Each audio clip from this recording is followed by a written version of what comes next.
This is the Financially Simple Podcast, a show dedicated to destroying the complexities of money for today's small business owner. And now, here's your host, pizza-loving, certified financial planner, Justin Goodbread.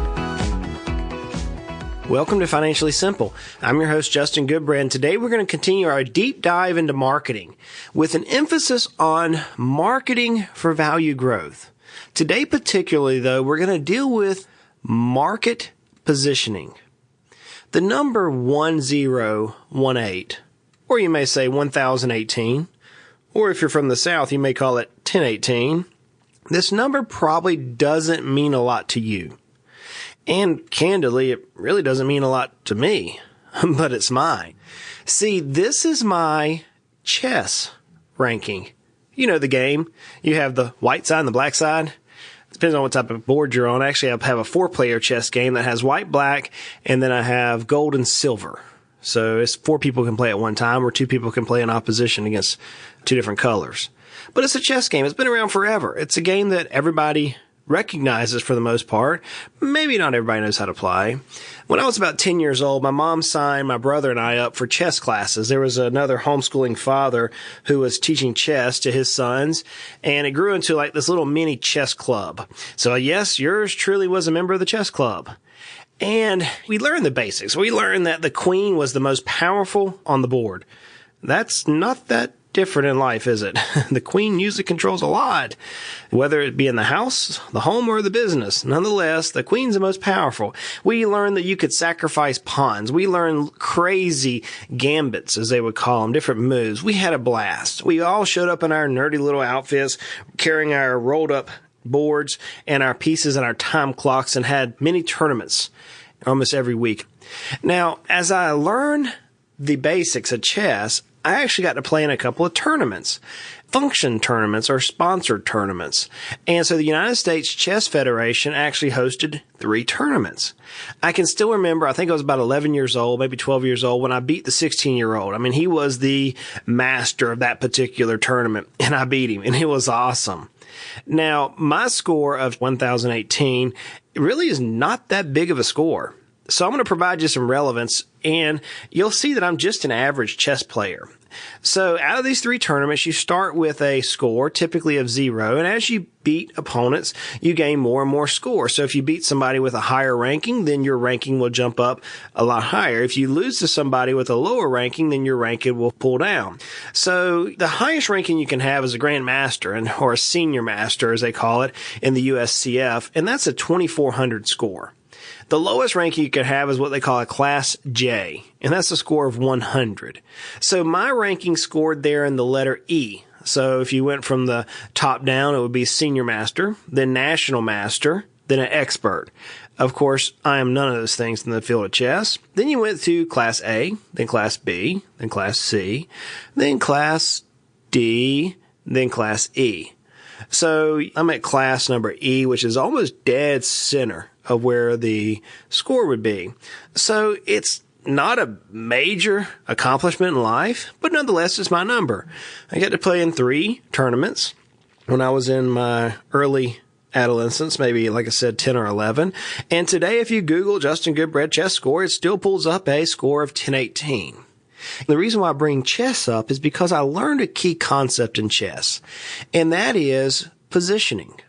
See, sometimes players take multiple turns to try to set up a capture. They move pieces all around the board. I can remember on this particular quick move, you would move 3 pieces really fast and hope your opponent didn't see it, then checkmate in like 3 or 4 moves. Now, as you learn the game of chess a little bit better, you realize it now would take a whole long time, lots of thinking, looking ahead, 5, 6, 7, sometimes 10 moves ahead as you're trying to position. And if they do this, you're going to do this. Ultimately, though, it's the key of gaining maximum position for the attack or for the defense, depending on what your strategy is. The idea is to gain a checkmate. The idea is to put the opponent's king in the position where they can no longer move, and they're done. The game's over. So with this backdrop in mind, With this backdrop of positioning, of moving pieces around the table, of as your opponent does something, you're going to counteract. You do something knowing that your opponent's going to counteract. With that picture and this strategic type of planning in mind, I want to shift our focus from the game of chess, this game that's been around for a millennium. I want to picture it now to market positioning. And I want to ask the question, how do you position your company in the mind of your customers and prospective customers? Let me ask that again, just to kind of emphasize that. How are you, as the business owner, positioning your company in the mind of your customers and your potential customers or your prospective customers? Let me ask it a different way. When your customers or prospective customers think about you and or your company, what do they think about? Let me ask that a little bit further. What would you like for them to think about? How about this one? How do your potential customers view your company in comparison to your competition? See, so I'm trying to paint a picture of you are one color on that chessboard. Now, obviously, we can have multiple levels of competition out there, but I want you to pick out one of your key competitors, and they're going to be the opposing color. So you may be the white pieces on the chessboard, and your opponent may be the black pieces on the chessboard. I have a marble set at home that one of my dear friends gave me, and it was hand carved in Africa. I was given it when I was about 16 years old, and the pieces are actually out of two different stone over in Africa, and one of the pieces are brown, a darker brown. The other pieces are a lighter brown because of the way the stone works in that particular area of the world. Nonetheless, though, I want you to view who you consider your top competition, and I want you to think about it in terms of a chess game. How do you view them? How do your customers view you in comparison to them? And how do your potential customers view you in comparison to your competition? What I'm asking you to do ultimately is to survey the market. Now, whenever I say survey the market, you may think the word survey. I have a dear friend of mine who's a surveyor, and he goes with a machete and high boots through timber, and he cruises timber, and he breaks up timber and prices the trees on a plot of land. Some people call them timber cruisers. He has a surveying license, and now he cruises for paper companies. But he tells me, he said, Justin, I can go around, I can look, and I can make determinations on what I believe the value of that piece of land is based on a couple of outliers. So that's what I want you to do. I want you to take a survey of your particular company in comparison to that chief or that top competitor of yours. And as we do the survey, we're going to look internally and externally. And I want you to think about the one key word that you would describe your company with. I want you to think about that one key word. So would you say we're innovative, or we're compassionate, or we're diligent, or we're efficient? What's that key word that you would describe your company with? And as we survey, I want you to keep that key word that you have, and I want you to also assign a key word to your opposition or to that opponent, your competition out there. So let's look at a survey. Whenever we survey something, we're going to look internally. So let's look internally first. We're going to look at the leaders of your company. So you may be a solopreneur where you're by yourself. You're the leader. You may be a company my size, a small business, where you have multiple team members involved. But I have one or two people that I consider, quote, leaders. You may have multiple managers within your organization. They are your leadership. You know, there's an old saying that says everything rises and falls on leadership. I believe it was John Maxwell who I can credit that to. I may be wrong on that, but I think he said everything rises and falls on leaderships. Whenever you survey your leaders, do they fit that key word or that phrase that you want your company to describe by? Are they innovative? Are they compassionate? Are they diligent? Are they efficient? Whatever that key word is that you're looking at, you already know it. I want you to look at your leadership. Survey them. Think about it. Look at your opponent's position. Look at their key leaders. Are they the word that you would describe them as?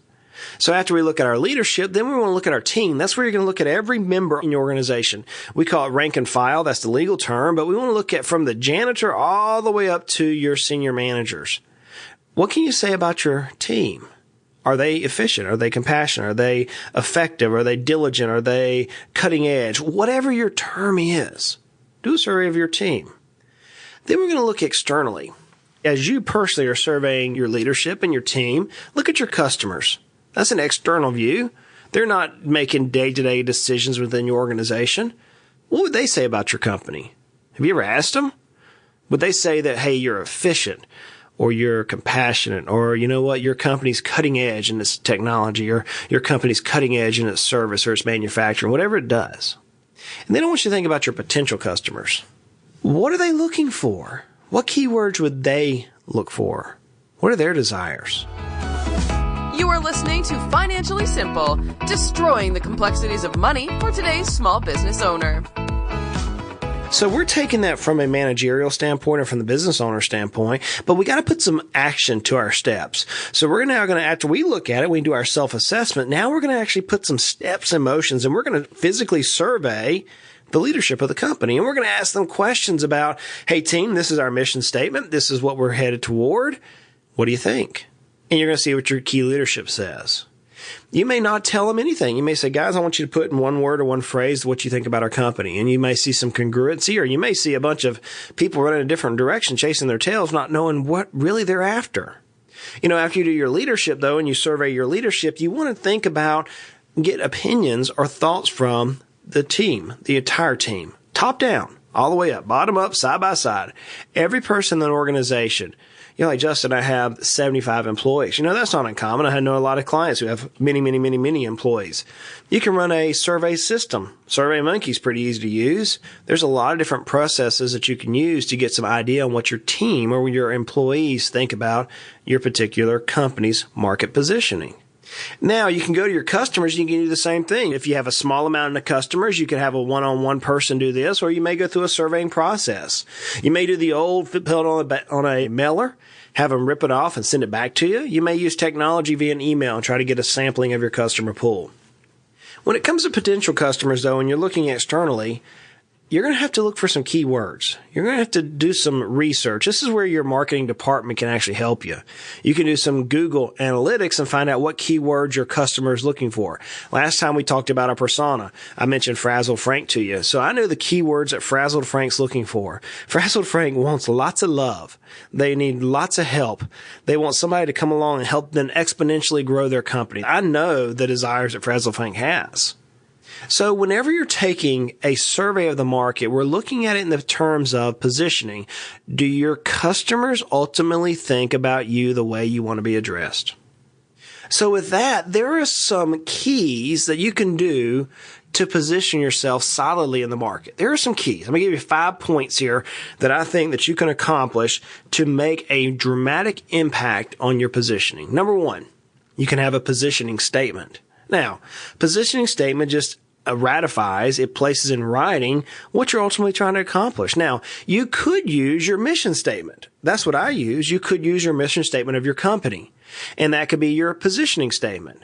Ultimately, you're trying to figure out how to get the desires of your heart as the owner, or the desires of your heart as the company, into the hands of your customers and your potential customers. And so that's where your mission statement can work.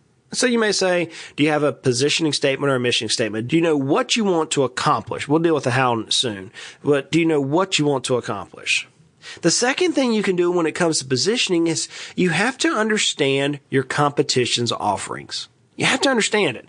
Whenever I'm sitting there looking at a chessboard, let's say I'm the black team. They go second in the world of chess.